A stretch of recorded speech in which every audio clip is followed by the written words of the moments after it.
good afternoon na pala. Yan, medyo mainit pa oh.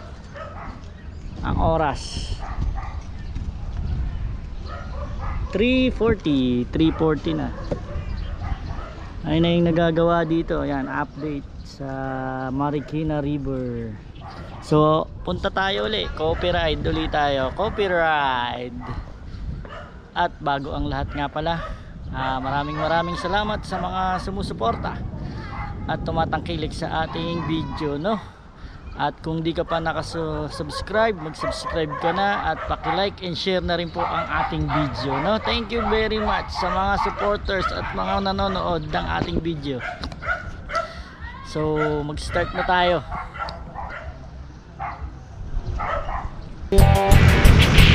Yan, traffic na oh. Papunta mo ba oh?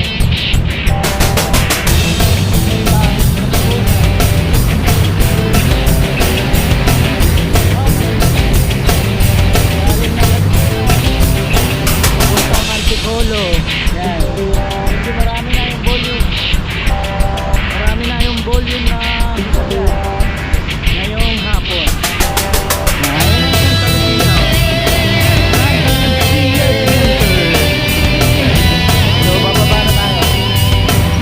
So yan, tingnan natin itong sa Marcos Highway dahil puro traffic yan sa may paakyat ng Masinit. So nakanan na tayo, no?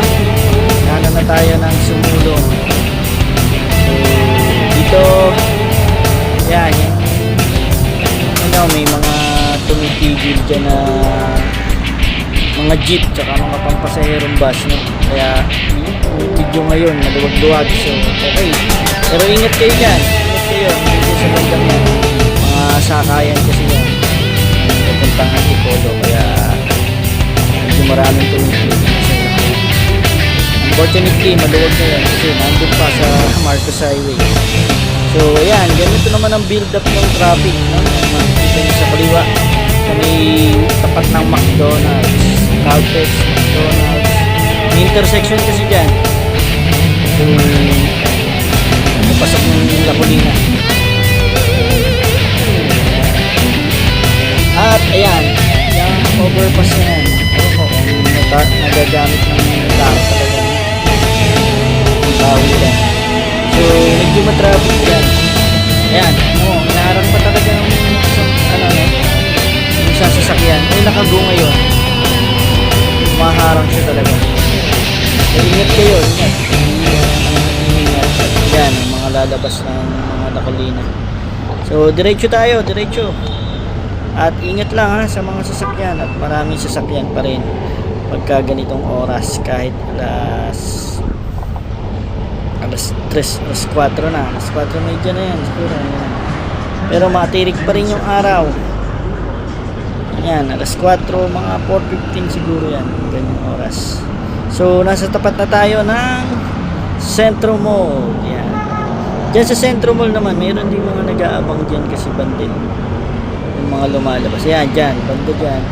Saka doon sa may bandang Jollibee, may lumalabas. So, ingat tayo. No? At eto na. Mag-start na ulit tayo nung climb ng Baligot. So, yung nasa bungad ay yung Barangay Hall. Ano? Ang Mayamot. Ayan. Ng Upper Antipolo, Lower Antipolo, Lower LA pala yan, LA, Lower Antipolo. So yung sa kanan, no, giniba na, may demolition na din, naluwag na, siguro ano kaya itatayo doon, no? So ito yung 910 ang gradient kaagad dyan, ha? Mabigla kayo. Yan, sinasabi ko na sa inyo, kung mga first timer kayong umaahon dito sa Sumulong Highway, medyo makunat ko na to, medyo matarik dahil hanggang 10 ang average dyan. At yun nga, mapipilitan kang gumilid dahil ang daming sasakyan na bumubuelo rin, mabibilis. So yan, kung first time ka lang, wag mo naman pipilitin, isigad mo agad yung cambio mo sa pinaka malaking ano, cogs para gumaan na agad. Saka kung walang feeling mo walang laman, di tsaka mo ibaba. no? Pero kung first time ko lang, ganun ang ginagawa ko kasi. So yan, yan. May mga inuman na rin dito eh. Ewan ko kung paano nagkaroon ng establishment dito. Kung may title tong mga lupa rito. At ayan. So nakapagtayo sila ng establishment yan ng walang parking. So pagka mga gabi-gabi na lalo, hindi mahirap na dito kasi may mga sasakyan na dyan. Yung bar dyan, tsaka inuman na nagkaroon na ng business. Pero dati yan, overlooking na yan. Yan, tapat na yan, yung kanan. Overlooking yan eh. Kitang-kita mo ang Bandang Cainta at Marikina Valley. Na? Yan ay paahon pa rin. Ito, yung tapos ka na ng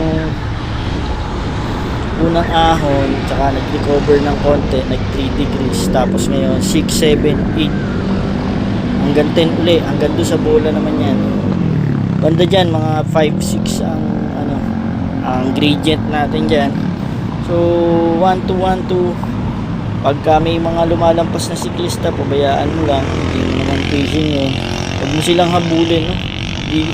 Hindi ka naman nila kilala eh, hindi rin mo rin sila kilala. So wala namang dapat patunayan. So huwag ka makikipagkarera sa kanila. Yun ay iba yung mo ang condition mo kaysa condition nila.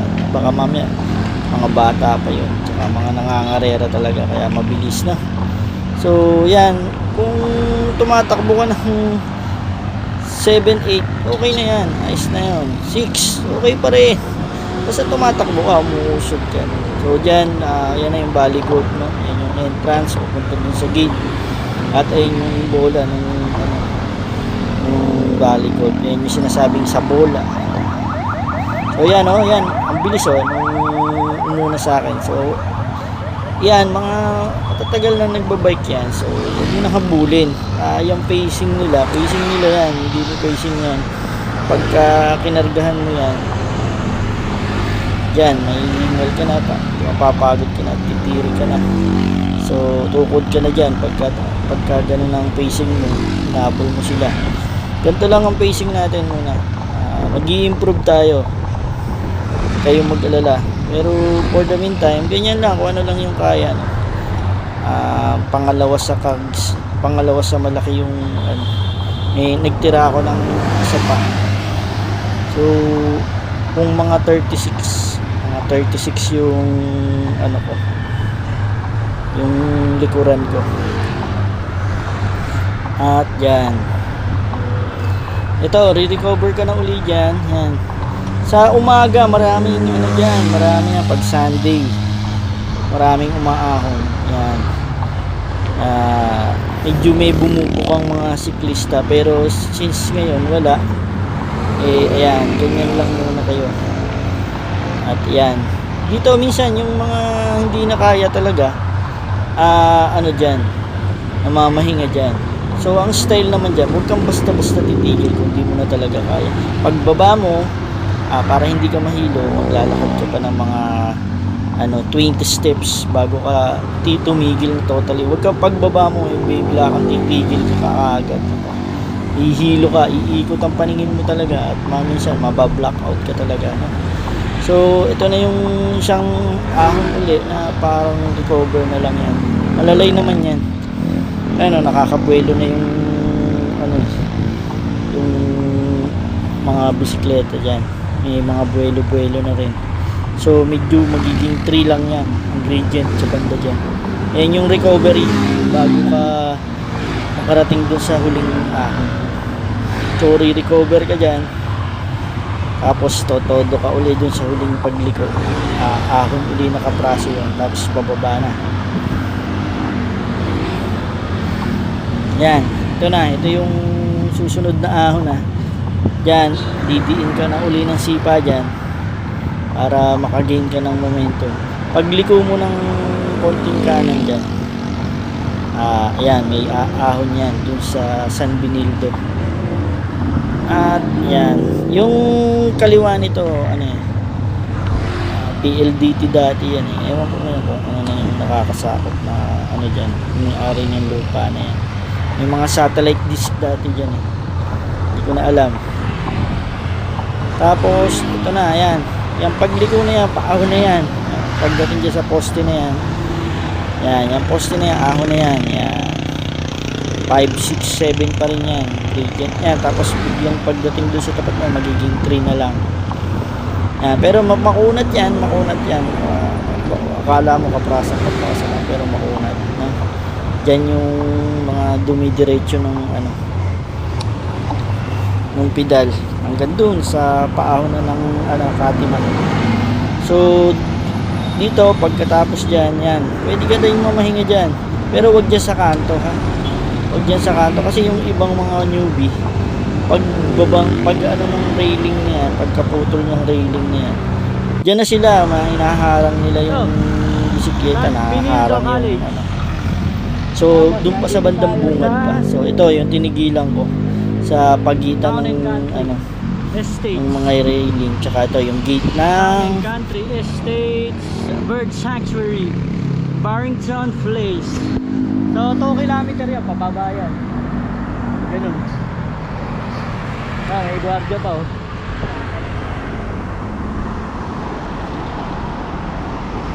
Mainit pa, mainit. So yan, dito lang tayo nagpahinga. Pio. Father Pio. okay, ito na yung ano, Father Pio. Dati San Lorenzo to eh. San Lorenzo Ruiz to eh. Naging Father Saint Pio na yung name ng church, no? Dahil dyan din may relic si ano, Father Pio.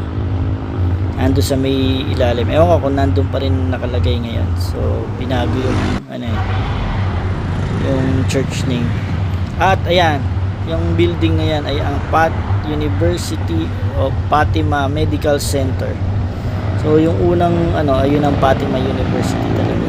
So mapapansin nyo tong mga trike na to, ayan, nag-aabang ng mga pasahero yan. Pero ang problema nga, ayan oh, wala silang disiplina, dumobol parking pa sila, nag-aagawan ng ano,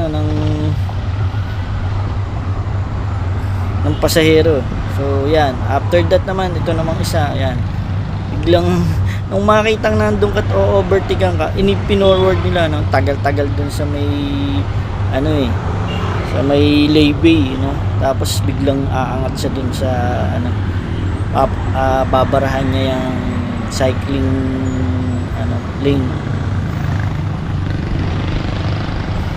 Ito pagkatapos nito, McDonald's na yan, 7-Eleven, tapos yung McDonald's nandiyan sa kaliwa. Tapos yung gate ng Blue Mountains sa kaliwa din, dyan.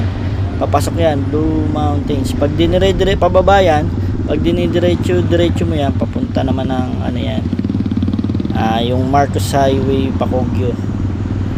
Doon naman ang baba niyan. Yung mga dumidiretso ng Marcos Highway, doon naman. Ikutan din yun. So ito, tapat ng McDonald's. And ayan, after ng recovery doon, McDonald's, saka Eugenio Lopez, ito, magsisimula ka naman ng ahon ng Alpadi. So doon sa recover, pwede ka doon ano, magpahinga-pahinga doon bago ka umahon, no? Kung di pa kaya, pwede naman doon, pwede doon pa lang sa recovery, huwag dyan sa ahon kayo titigil, no? Kasi dito normally kasi dyan, ayan, pagka di na kaya, dyan tumitigil sila, which is medyo delikado, no? Lalo na kung may mga marami kang kasabay na siklista, mababarahan mo kasi pag tumigil ka at tapos nasa ahon ka. And at the same time, yung mga ano rito kasi, sasakyan, bumubuelo rin sila dahil ano, mabilis yung takbo nila. Pagka nakabig mo sa gitna, eh baka sumabit ka sa kanila kasi nga, ayan, ang bibilis nila, no, di ba? Kasi paahon kasi ito. So hangga't maaari, huwag kayo dito mamamahinga. Yan. Tapos aabutin mo na yung isang ano diyan, yung La Veranda. Nasa kanan natin yung gate na yan, ganda rin dyan, La Veranda. And ito, yan, oh, yan yung sinasabi ko. Yan, yung mga motor din. Huwag kayo dyan magpa-park or mag-iintay kasi napakadelikado. Lalo na yung mga bumababa na nawawala ng preno. Dyan nila binabagka, dumidiretso dyan. Yung na-overshoot, dyan pumupunta sa kanto nga. So, hanggat maaari rin, huwag din kayo dyan sa likong kanto na yan. Dyan mamahinga. Kasi dyan minsan sumasadsad yung mga galing sa taas. Minsan yung sasakyan, truck, dyan, yung jeep, dyan din, yung dating nakita ko dyan, ilan ang nakita ko nakasadsad na sasakyan dyan sa kanan na yan, dahil ayun nga, siguro nawala ng preno or na overshoot, yan, dyan. So pagdating dito, yan, ahon na uli yan eh, yan, siguro kung ano, dito sana kayo pupwesto, medyo malilim-lilim pa, pero delikado nga kasi yan, dahil na yung mga na-overshoot or nawawala ng preno dyan, sila bumabagka sa barrier na yan. And ito na, magsisimula na yung ahon uli dyan. Pagka na iba yung bakod, yan, nagiging simento na siya. Yan, medyo matarik na. Yung sa may ano, medyo malalay. Ngayon dyan, yung bakod na simento na yan, yan, medyo bangin kasi yan eh. Malalim yan, malalim. Yung right side. So Alpha din na. yan, simula na yan ng medyo matarik. Hindi na malalay kasi 7, 8 na yan eh. 7, 8, tapos 9, tapos pagdating dun sa bago mo ganun, magte-10 pa yan. Yung bakod na kawayan na yan, alpha din ang nakakasakot kasi private property na. At dito, dahan-dahan pa rin tayo dahil yun, maraming sasakyan nga. So, ang padjak mo lang dyan, idiin-diin mo lang dyan, idiin-diin mo lang. Kung hindi mo, mapapansin mo parang mabigat siya, iyuyuko ka lang. Yuko mo, tapos tulis mo yung, idiin mo yung sipa mo, makaka-recover ka. Didiin mo lang yung sipa mo, yuyuko ka lang. So, mapapansin mo gagaan, hindi yung pedal mo dyan. Medyo mahaba-haba rin yan. At kilometer din kasi yung ahon na yan. At dito yan, mga 10, 6, 7, 8, 9 yan. 8, 9, ganun. Ang quality ng, ng gradient. At minsan nga, nagte-10 nga. Banda rito, 10 yan. Ito, mabilis na nag-10 yung Alpha ano D. ko. Yan yung gate ng Alpha D. 6.5. Yan. Nasa tapat, 7.3. Nasa tapat tayo ng gate. So, ewan ko kung may paintball pa dyan. May paintball dati dyan. Hindi ko lang kung mayroon pa rin. Ganun. So dito, malapit na tayo doon sa may Leonardo's. No? Yan. Dito, bubuelo ka na uli dyan. Parang KOM yun eh. Yung taas yan. So, yung iba, mga nagkakarera na dyan, bibilis na sila. Mapapansin mo, bibilis din nila dyan. Kasi yan yung remate sa ahon. Ito yung Paddy's Point yan. Paddy's. Nasa kanan natin. So dito, mayroong pag umaga, may mga pumipitik dyan, may mga pictures dyan. Kaya wag kang dyan, titigil, mapipitikan ka dyan. Kailangan smile ka habang umaahon dyan. At pagkatapos niyan, ahon na yan, yung sa may poste na yan, pag nakalampas ka, magpapatag na uli yan, recover na. At yan na yung Leonardo's na nasa kanan. Tapos pagdating doon sa may kaliwa mo ay ang Cloud9. Cloud9 yung nandyan. So yan. After nya may mga tambayan na talaga. Then nandyan na yung pahingahan ngayon. Nalipat na. May mga pahingahan ng mga siklista dyan sa may kanan. May tindahan ng buko. May tindahan ng mga saging, itlog. Dyan may mga marami ng tindahan dyan. May goto dyan pag umaga. Pero normally may parang kubo dyan eh. May parang kubo. May mga buko juice. May mga juice, may tubig, may soft drinks. May goto, may saging, may itlog. May mga tinda-tinda na dyan, no? Yan, mga soft drinks na yan. May mga sari-sari store na lang. May mga tinda ng soft drinks yung mga nandyan. Although yan ay mga inuman din tsaka kain ng pagkabi. Mga restaurant, no? At ayan yung sinasabi ko. Una mong tindahan na makikita dyan. Na, may tindahan na dyan. Susunod pa doon, banda dyan. Ayan. Dito tumitigil yung mga siklista. So, yung bike lane na yan, na mapipilitan ka lumabas kasi dyan tumitigil sila eh. Ayan, tulad nun, tumigil na yung isa. So, hanggang lang tayo. Pupunta lang tayo doon sa may Mangga, Papalos Verdes, tapos babalik na. So, nagpalipas lang ako ng araw. Nagmerienda ako dun sa meriendahan ng mga siklista. At bago dumilim, wala tayong dalang ilaw kasi, no? Bumaba na tayo. So, ito na yung pababa. Ito yung Cloud9 yung nasa kanan naman. So, makikita mo yung mga umaahon dyan. Ako naman, ito, dahan-dahan lang naman. Hindi tayo nagmamadali dyan.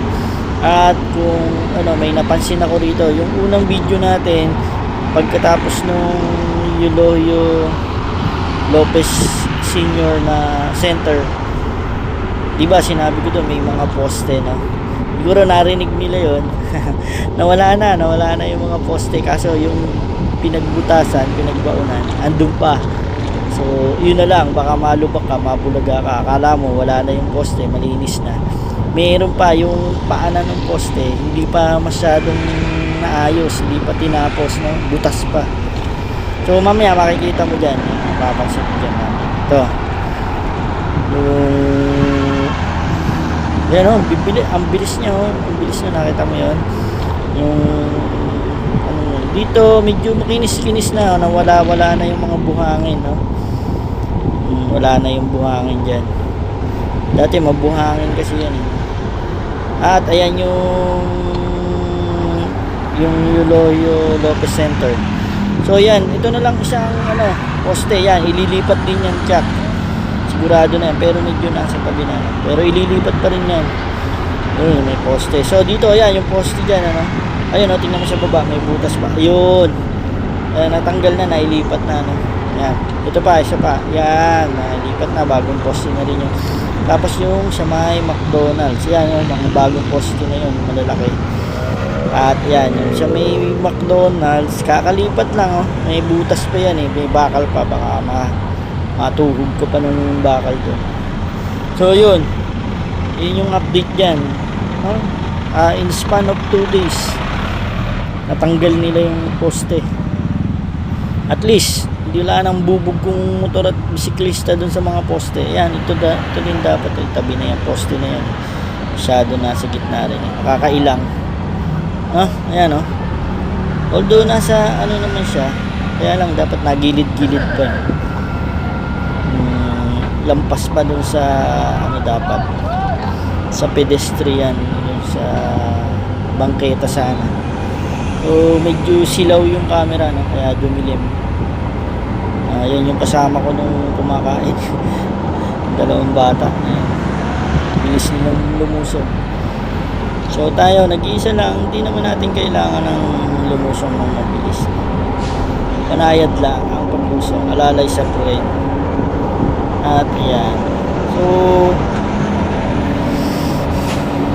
kung nakarating ka sa video nito hanggang dito, maaari bang i-like and share, at kung di ka pa nakasubscribe ay mag-subscribe ka na sa channel natin para updated ka rin sa mga videos na mga ina-upload natin. So ito ay second season na tayo. Plano natin mag long ride ulit, pero since nagsisimula lang tayo, dito muna tayo sa Antipolo lang muna tayo ensayo. Kukuha tayo ng pang-ahon ulit, kailangan kasi pag naglo-long ride meron ka ng mga pang-ahon, kasi minsan di mo malalaman ang lulupit ng ahon. Yun yung nakakalaspag sa mga biyahe kung lalayo ka, tapos biglang makakatapat ka ng may mga matitinding ahon, mahihirapan ka ng mag-long ride pagka hindi ka masanay sa mga ahon. Yan, yung naman, patag-patag, ang kalaban mo lang naman doon yung maiinip ka. So ito, magandang ensayuhan to pagka yung long ride ka na. So eventually ito, mangga muna tayo, tapos eventually lalayo tayo, makakarating ng taktak pagka okay na yung hinga natin, ayos na, medyo ano na tayo, bababa na tayo ng Teresa. Pagkatapos kung ano na, makakabalik-balik na tayo ng Teresa ng mabilis, lalampas na tayo ng Morong, iikot na ng Morong, punta na ng mahabang parang Angono, mahabang parang Binangonan, ikot na ng Morong hanggang makarating na ng Tanay, tapos magsasampalok, magpililya, maghahala-hala. Ganun ang ano natin, ang program natin, no? Dito muna tayo sa Antipolo. After nyan, ano nga tayo, yung 5 balik dyan, ahon ng ano, yun yung isa yung gagawin natin, 5, pabalik-balik lang tayo ng Antipolo, Sumulong, aahon, lulusong, aahon, lulusong, kahit mga 5 balik nun, yan, balik na yung ahon, ano, legs mo para sa mga pang-ahon-ahon. At yung buso-buso, medyo mabigat yun, mahirap din yun kung newbie ka. So dito ka lang muna kasi mahaba ang ahon doon sa buso-buso, kaya dapat dito maka-prepared ka na bago ka magpunta ng buso-buso ulit, lalo na yung sa may dulo ng buso-buso, yung Pakasili, malulupit na yung mga ahon doon. So dito muna kailangan ganyan, unti-untiin lang natin, no? At yan, maraming salamat nga uli sa mga sponsors, sa mga nanonood, at sa mga nagsasubscribe. Kung mahirap namang yung pagla-like at pag-share, maaaring mag-subscribe kayo para dumami yung subscriber natin, no? At kung bago ka nga lang na nagsisimulang magbike, ayan, sabay tayo, pwede tayo sabay dito, training tayo sabay, kasi ano, baguhan din ako, baguhan na tayo sa pagbabike ngayon ulit, dahil yun nga, almost 6 months tayong natigil, as in walang padjak. Yung bisikleta nga natin nalikabok nga, but ayan, pag sinisipag na tayo ulit, yan, at saka yung schedule lumuluwag na, magbabike ulit tayo. At yan nga, pababa na tayo, yan, pababa na yan. Ingat lang kayo dyan, kasi maano rin yung lusong na yan, mahaba, baka ma-enjoy nyo masyado, makalimutan nyo yung aksidente tayo, no? So yan, hanggang ganyan na lang, hanggang sa muli nating pagkikita. At sa susunod na video, mabigyan uli natin ng mga tips yung mga newbie, no?